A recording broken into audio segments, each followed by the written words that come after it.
میرے رسول کریم صلی اللہ علیہ وآلہ وسلم نے فرمایا سب کچھ کرنا مگر یہ 3 گناہ کبھی نہ کرنا۔ یہ 3 گناہ تمہیں جیتے جی مار دیں گے۔ تم سانسیں تو لیتے رہو گے مگر سکون نہیں پاؤ گے، چہرے پر ہنسی تو ہوگی مگر تمہارا دل قبر سے بھی زیادہ تاریک ہوگا۔ پوچھا گیا یا رسول اللہ سونیا جلدی بتائیے نا وہ کون سے 3 گناہ ہیں؟ فرمایا پہلا گناہ ماں باپ کی نافرمانی۔ فرمایا جس نے ماں کی بات کاٹی، جس نے باپ کی بات کاٹی، اس کی قسمت رب نے خود کاٹ دی اور جڑ سے کاٹ دی۔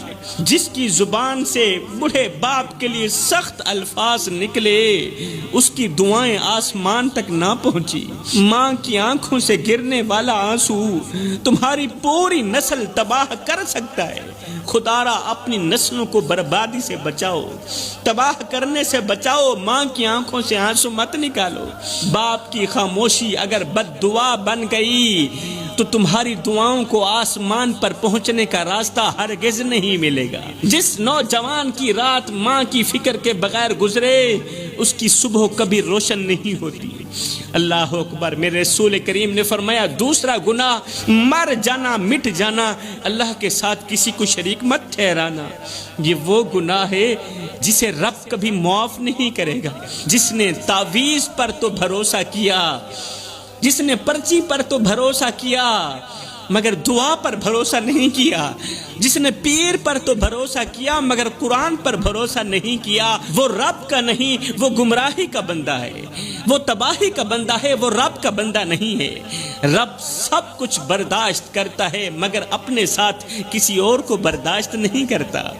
تو میرے رسول کریم صلی اللہ علیہ وسلم نے فرمایا دوسرا گناہ اللہ کے ساتھ کسی کو شریک ٹھہرانا۔ تیسرا گناہ کسی کا دل دکھانا، کسی کو دکھ دے کر خوشی محسوس کرنا، سکون محسوس کرنا۔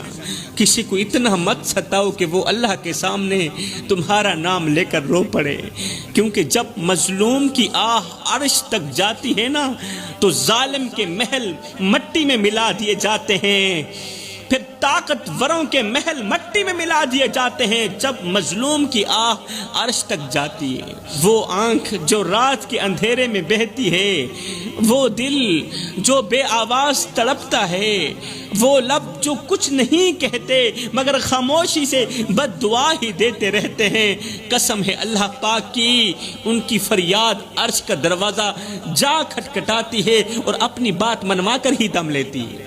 ایسے مظلوموں کا رونا، ایسے دکھیار